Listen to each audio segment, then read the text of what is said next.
Hello, കുട്ടികളുടെ annual exam ഒക്കെ കഴിയുന്ന ഒരു സമയമാണ്. അപ്പോൾ പല രക്ഷിതാക്കളും ഇപ്പോൾ ആലോചിച്ച് തുടങ്ങുന്ന ഒരു സമയമാണ്, എൻ്റെ കുട്ടിയെ സ്കൂൾ മാറ്റി ചേർക്കണോ? പല കാരണങ്ങളാൽ സ്കൂൾ മാറ്റാൻ നിർബന്ധിതരായിട്ടുള്ള ആളുകളുണ്ടാവും. ഇപ്പോൾ മേ ബി ഒരു KGയിൽ നിന്ന് ഫസ്റ്റ് സ്റ്റാൻഡേർഡിലോട്ട് പോകുന്നു, അല്ലെങ്കിൽ ഒരു UP സ്കൂളിൽ നിന്ന് ഹൈസ്കൂളിലോട്ട് പോകുന്നു. ഓൾറെഡി ഉള്ള സ്കൂൾ ഇത് സപ്പോർട്ട് ചെയ്യുന്നില്ല. വേറെ പല കാരണങ്ങളാൽ സ്കൂൾ ചേഞ്ച് ചെയ്യണം, സ്കൂളിൻ്റെ ക്വാളിറ്റി പോരാ, അല്ലെങ്കിൽ അവരുടെ ഒരു ഫ്യൂച്ചർ എഡ്യൂക്കേഷനുമായിട്ടുള്ള കൺസേൺ കാരണം സ്കൂൾ ചേഞ്ച് ചെയ്യണം എന്ന് ആലോചിക്കുന്നവരുണ്ടാവും. അപ്പോൾ അവർക്കൊരു ഇൻസൈറ്റ് നൽകുക എന്നുള്ളതാണ് ഈ വീഡിയോയിലൂടെ നമ്മൾ ഉദ്ദേശിക്കുന്നത്. Welcome to the video. നിങ്ങൾ ഇതുവരെ ചാനൽ സബ്സ്ക്രൈബ് ചെയ്തിട്ടില്ലെങ്കിൽ സബ്സ്ക്രൈബ് ചെയ്യാൻ മറക്കണ്ട. അപ്പോൾ നമ്മൾ ഒരു സ്കൂൾ മാറുന്നതിനെ കുറിച്ച് ആലോചിക്കുമ്പോൾ പല ആസ്പെക്റ്റുകളും നമ്മുടെ മനസ്സിൽ വരും, അല്ലേ? നമ്മൾ ഓരോരുത്തർക്കും വിദ്യാഭ്യാസത്തെ സംബന്ധിച്ചിടത്തോളം ഡിഫറൻ്റ് ആയിട്ടുള്ള പ്രിഫറൻസുകളുണ്ട്. ചില ആളുകൾക്ക് അക്കാഡമിക് സ്റ്റാൻഡേർഡ്സ് എന്നുള്ളത് ഇമ്പോർട്ടൻ്റ് ആണ്. ചില ആളുകൾക്ക് കുട്ടികളുടെ എക്സ്ട്രാ കരിക്കുലർ ആക്ടിവിറ്റീസ് അല്ലെങ്കിൽ കോ കരിക്കുലർ ആക്ടിവിറ്റീസ് എന്നുള്ളത് ഇമ്പോർട്ടൻ്റ് ആണ്. ചില ആളുകൾക്ക് കുട്ടികളുടെ മോറൽ വാല്യൂസ് അല്ലെങ്കിൽ അവരുടെ ഒരു ആസ് എ സിവിലിയൻ അവരുടെ ഒരു പൗരബോധം, അവർ സമൂഹത്തിലുള്ള ഇടപെടലുകൾ എന്നുള്ളത് വളരെ പ്രധാനമാണ്. ചില ആളുകൾക്ക്, ചില പെർട്ടിക്കുലർ കുട്ടികൾക്ക് സ്പോർട്സിലോ ആർട്സിലോ മികവ് തെളിയിക്കാൻ സാധിക്കുക എന്നുള്ളത് വളരെ പ്രധാനമാണ്. ഇങ്ങനെ ഡിഫറെൻറ്റ് ആംഗിളുകളിൽ സ്കൂളുകളെ കുറിച്ച് ചിന്തിക്കുന്നവരുണ്ടാവും. ഇതിൽ വളരെ സ്പെസിഫിക് ആയി ആലോചിക്കുന്നവരെ സംബന്ധിച്ചിടത്തോളം അതിന് മുൻഗണന പല കാരണങ്ങളാൽ നമുക്ക് ലൈഫിൽ, ഫോർ എക്സാമ്പിൾ സ്പോർട്സിൽ വളരെ ബ്രില്യൻ്റ് ആയിട്ടുള്ള ഒരു കുട്ടിയെ ചിലപ്പോൾ ഒരു നോർമൽ സ്കൂളിലാവില്ല പഠിപ്പിക്കേണ്ടി വരും, അവന് സ്പോർട്സിന് വളരെയധികം ഓറിയൻറ്റേഷൻ കൊടുക്കുന്ന ഒരു സ്കൂളിൽ കൊണ്ടുപോയി ആക്കേണ്ടി വരും, അല്ലെങ്കിൽ ആർട്സിന് അങ്ങനെ, അല്ലെങ്കിൽ മോറൽ വാല്യൂസിന് അങ്ങനെ. ഇത്തരം കാര്യങ്ങൾക്ക് സ്വാഭാവികമായിട്ടും സ്പെസിഫിക് ആയിട്ടുള്ള ചോയ്സുകൾ ഉണ്ടാവും. എന്നാൽ ജനറലി നമ്മൾ ചിന്തിക്കുമ്പോൾ നമ്മൾ ഗൗരവത്തിലെടുക്കേണ്ട ചില കാര്യങ്ങളാണ് എനിക്ക് ഇന്ന് നിങ്ങളോട് പറയാനുള്ളത്. ഇന്ന് നമ്മൾ ഏത് സ്കൂൾ എടുത്ത് നോക്കുമ്പോഴും എക്സ്ട്രാ കരിക്കുലർ ആക്ടിവിറ്റീസ് അല്ലെങ്കിൽ ക്ലബ് ആക്ടിവിറ്റീസ്, ഇത്തരം കാര്യങ്ങളൊക്കെ വളരെ കൂടുതലാണ് എന്ന് കാണാൻ സാധിക്കും. ഭൂരിഭാഗം സ്കൂൾസിലും, ഒരു 80% സ്കൂൾസിലും ഇത്തരം ആക്ടിവിറ്റീസ്, പല ലാംഗ്വേജ് ക്ലബ്സ്, മറ്റ് ക്ലബ്ബുകൾ, arts and sports related activities, അല്ലെങ്കിൽ സയൻസ് ക്ലബ്ബുകൾ, മാത്ത് ക്ലബ്ബുകൾ, ഇത്തരം കാര്യങ്ങളൊക്കെ വളരെ അധികം ഒരുവിധം സ്കൂളുകളിൽ ഒക്കെ ഉണ്ട്. അപ്പോൾ അത് ഏറിയും കുറഞ്ഞും പല സ്കൂൾസിലും ഉണ്ടാവും. അതിനോട് താല്പര്യമുള്ള ആളുകൾ സ്വാഭാവികമായിട്ടും അത്തരം സ്കൂളുകൾ ചൂസ് ചെയ്യും.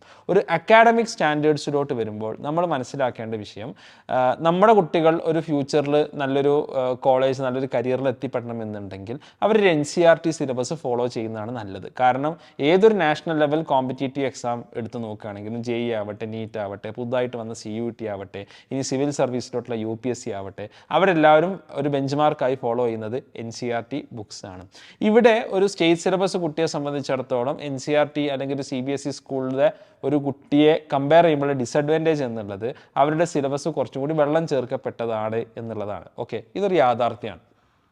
അതുകൊണ്ട് തന്നെയാണ് നാഷണൽ ലെവൽ കോമ്പറ്റേറ്റീവ് എക്സാംസിൽ CBSE സ്ട്രീമിൽ നിന്ന് വരുന്ന കുട്ടികൾ മറ്റു കുട്ടികളെ ഔട്ട് പെർഫോം ചെയ്യാനുള്ള കാരണം, ഒരു വലിയൊരു കാരണം അവർക്ക് സിലബസിൽ കിട്ടുന്ന ഒരു അഡ്വാൻറ്റേജ് ആണ്. ഇപ്പോൾ ആസ് എ പേഴ്സൺ ഞാനും അനുഭവിച്ചൊരു പ്രശ്നം, ഇപ്പോൾ 10ാം ക്ലാസ്സിൽ ഞാൻ സ്റ്റേറ്റ് സിലബസിലാണ് പഠിച്ചത്. അപ്പോൾ സ്റ്റേറ്റ് സിലബസ് പഠിച്ച് കഴിഞ്ഞിട്ട് നമുക്കറിയാം 9ാം ക്ലാസ് കഴിഞ്ഞ് 10ൽ വരുമ്പോൾ എന്താ 9ൻ്റെ ബാക്കിയാണ് പഠിക്കാനുള്ളത്, അല്ലെങ്കിൽ 8 കഴിഞ്ഞ് 9ലോട്ട് വരുമ്പോൾ 8ൻ്റെ ബാക്കിയാണ് 9ൽ പഠിക്കാനുള്ളത്.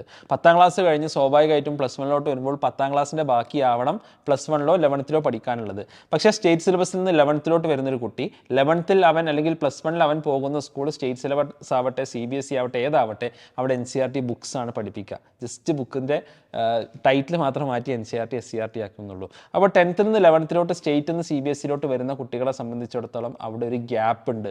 ഈ ഗ്യാപ്പാണ് പലപ്പോഴും കുട്ടികൾക്ക് പ്രശ്നമായി മാറുന്നത്. അപ്പോൾ ഇത് ഞാൻ പറയാൻ കാരണം, ഭൂരിഭാഗം ആൾക്കാരും കുട്ടികളെ മാറ്റാനുള്ള ഒരു മെയിൻ റീസണായി പറയാറുള്ളത് എന്താണ്? ഞങ്ങളുടെ കുട്ടികൾക്ക് 10ാം ക്ലാസ്സിൽ 10ത്തിൽ നല്ല മാർക്ക് വാങ്ങണം, നല്ല മാർക്ക് വാങ്ങിയാലേ 11ത്തിൽ നല്ല സ്കൂളിൽ അഡ്മിഷൻ കിട്ടുള്ളൂ, അവിടെ ഭയങ്കര കോമ്പറ്റീഷൻ ഉണ്ട് എന്നുള്ളതാണ്. അപ്പോൾ ഇവിടെ അത് മാത്രം നിങ്ങൾ പരിഗണിക്കരുത്. കാരണം നിങ്ങൾ ഇതുവരെ നല്ലൊരു സ്കൂളിൽ പോകുന്നുണ്ട്, ഒരു 7-8 വരെ നിങ്ങൾ നല്ലൊരു കുഴപ്പമില്ലാത്തൊരു CBSE സ്കൂളിൽ പോകുന്നുണ്ടെന്ന് വിചാരിക്കുക. 10ത്തിൽ മാർക്ക് വാങ്ങാൻ വേണ്ടി മാത്രം നിങ്ങളുടെ കുട്ടിയെ ഒരു സ്റ്റേറ്റ് സിലബസ് സ്കൂളിലോട്ട് കൊണ്ടുപോകുന്ന അബദ്ധമാണ്. അത് നിങ്ങളുടെ കുട്ടിയുടെ അക്കാഡമിക് സ്റ്റാൻഡേർഡ് കുറക്കാനും അവർക്ക് 11ത്തിലും 12ത്തിലും കാര്യങ്ങൾ ബുദ്ധിമുട്ടാവാനേ അതുകൊണ്ട് അതേ സംഭവിക്കുള്ളൂ എന്നുള്ളത് മനസ്സിലാക്കുക.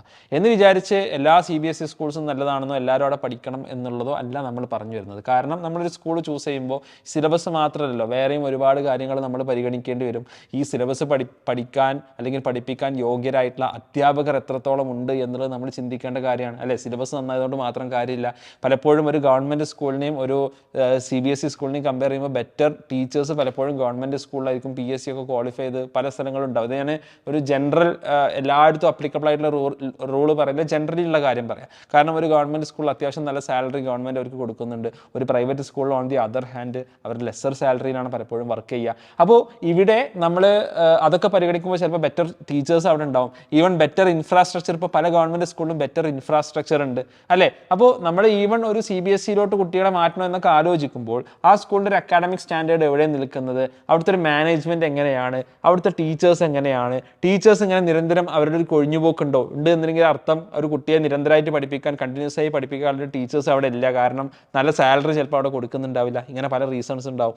അപ്പോൾ ഇങ്ങനത്തെ പല കാരണങ്ങളും നമ്മൾ എന്ത് ചെയ്യേണ്ടതുണ്ട്, നമ്മൾ ഫാക്ടറിങ് ചെയ്യേണ്ടതുണ്ട്. അപ്പോൾ ഇതൊക്കെ ഫാക്ടറിങ് ചെയ്താണ് നമ്മൾ നല്ലൊരു തീരുമാനത്തിൽ എത്തിച്ചേരേണ്ടത്.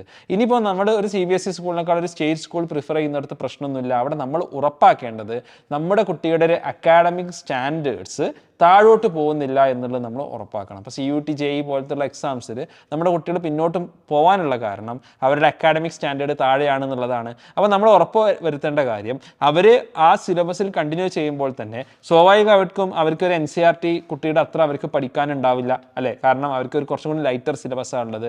പക്ഷേ നമ്മൾ അവിടെ ഉറപ്പ് വരുത്തേണ്ടത് ആ കുട്ടികളുടെ ഒരു അക്കാഡമിക് സ്റ്റാൻഡേർഡ്സിൽ 10ാം ക്ലാസ് കഴിഞ്ഞ് വരുമ്പോൾ എൻ്റെ കുട്ടിയും ഉണ്ടാകും എന്നുള്ളത് നമ്മൾ ഉറപ്പ് വരുത്തേണ്ടതുണ്ട്. ഓക്കെ, അപ്പോൾ ഇതാണ് നമ്മൾ ബേസിക്കലി ശ്രദ്ധിക്കേണ്ടത്. കുട്ടികളുടെ അക്കാഡമിക് സ്റ്റാൻഡേർഡ് അവർ ഏത് സിലബസിലാവട്ടെ, കാരണം ultimately what matters is academics. Academic standard താഴോട്ട് വരുന്നില്ല എന്ന് ഉറപ്പ് വരുത്തണം. അപ്പോൾ അതിന് ചിലപ്പോൾ നമ്മൾ വേറൊരു ആഫ്റ്റർ സ്കൂൾ പ്രോഗ്രാംസ്, പെക്സ് ആൻഡ് വൈയുടെ ഫൗണ്ടേഷൻ പോലത്തെ പ്രോഗ്രാംസ് അല്ലെങ്കിൽ മറ്റ് പ്രോഗ്രാംസ് ഒക്കെ നമ്മൾ ചെയ്യേണ്ടി വരും. ഇതൊക്കെ അതിൻ്റെ പാർട്ട് ആൻഡ് പാർസലാണ്, ഇതിൻ്റെ ഭാഗമാണ്. So that they don't come down in their academics. Okay, അപ്പോൾ ഈ കാര്യങ്ങളാണ് തീർച്ചയായിട്ടും നമ്മളൊരു സ്കൂൾ മാറുമ്പോൾ നമ്മൾ ശ്രദ്ധിക്കേണ്ടത്. ഇപ്പോൾ ഇങ്ങനത്തെ പല ഇതിലിപ്പോൾ എല്ലാവർക്കും ഒരു ഒറ്റ അഡ്വൈസ് ഇന്ന സിലബസ് നിങ്ങൾ ഫോളോ ചെയ്യണം, ഇന്ന സ്കൂളിൽ നിങ്ങൾ പോകണം എന്ന് പറയാനില്ല. നിങ്ങളുടെ സാഹചര്യങ്ങൾ, നിങ്ങളുടെ സാമ്പത്തിക സ്ഥിതി അനുവദിക്കുന്നതിനനുസരിച്ച് ഈ പറഞ്ഞ കാര്യങ്ങൾ അധ്യാപകരെ, സ്കൂൾ മാനേജ്മെൻറ്റിനെ വിലയിരുത്തി, സ്കൂളിലുള്ള ആക്ടിവിറ്റീസ് വിലയിരുത്തി, അവിടുത്തെ അക്കാഡമിക്സ് വിലയിരുത്തി, അവിടുത്തെ സിലബസ് നോക്കി നല്ലൊരു തീരുമാനം തീർച്ചയായിട്ടും നിങ്ങൾ എടുക്കേണ്ടതുണ്ട്. അതോടൊപ്പം തന്നെ പലപ്പോഴും ചോദിക്കാറുള്ള, ലോവർ ക്ലാസ്സിലെ ആളുകൾ ചോദിക്കാറുള്ള ഒരു ചോദ്യമാണ്, ഞങ്ങളുടെ കുട്ടി ഫസ്റ്റ് സ്റ്റാൻഡേർഡ് സെക്കൻഡ് സ്റ്റാൻഡേർഡിലൂടെ പോകുന്നത്, ഇവിടെ IGCSE ആണോ CBSE ആണോ നല്ലത് എന്നൊക്കെ ചോദിക്കാറുണ്ട്. അപ്പോൾ അവിടെ എനിക്ക് ജനറലി പറയാനുള്ളത്, ഇത് കുറച്ചും കൂടി മാറ്റർ ചെയ്യാൻ നിങ്ങൾ കുറച്ചും കൂടി ഒരു അപ്പർ ക്ലാസ് ഒരു 5th 6th എത്തുമ്പോഴാണ്. കാരണം അപ്പോഴാണ് ഒരു കോർ സബ്ജക്റ്റിലോട്ട് ഇറങ്ങുക. അപ്പോൾ ഇവിടെ നിങ്ങൾ നിങ്ങളുടെ ഒരു സ്റ്റുഡൻറ്റ് ടീച്ചർ റേഷ്യോ കുറച്ച് കുറവുള്ളൊരു സ്ഥലം നിങ്ങൾ ചൂസ് ചെയ്യുകയാണെങ്കിൽ നിങ്ങളുടെ കുട്ടികളെ സംബന്ധിച്ചിടത്തോളം എന്തുണ്ടോ, ബെറ്റർ അറ്റൻഷൻ കിട്ടും, അവരുടെ പേഴ്സണലായിട്ടുള്ള പ്രശ്നങ്ങൾ സോൾവ് ചെയ്യാൻ പറ്റും. അവർക്ക് അവിടെ ബേസിക് ന്യൂമറിക്കൽ സ്കിൽസും ബേസിക് ലിറ്ററസി സ്കിൽസും കൊടുക്കുക എന്നുള്ളതാണ് പ്രധാനം. അത് സ്കൂൾസ് നിറവേറ്റുന്നുണ്ടോ നോക്കുക. ഇല്ല എന്നുണ്ടെങ്കിൽ നമ്മൾ അവിടെ ഇൻ്റർവീൻ ചെയ്യുക. അതോടൊപ്പം കുട്ടികളെ സ്വാഭാവികമായിട്ടും നല്ല സ്വഭാവമുള്ളവരാക്കി വളർത്തിയെടുക്കുന്ന സ്കൂൾസ് മാനേജ്മെൻറ്റ്, ആ ഒരു വിഷൻ ആർക്കാണുള്ളത് നോക്കുക. ഇതൊക്കെയാണ് ലോവർ ക്ലാസ്സിൽ കുറച്ചും കൂടി ശ്രദ്ധിക്കേണ്ടത് എന്നാണ് എനിക്ക് പേഴ്സണലി തോന്നിയിട്ടുള്ളത്. ഓക്കെ, അപ്പോൾ ഇത്രയും കാര്യങ്ങൾ നിങ്ങൾ ശ്രദ്ധിക്കുക. മറ്റൊരു വീഡിയോയുമായിട്ട് പിന്നീട് കാണാം. ബൈ.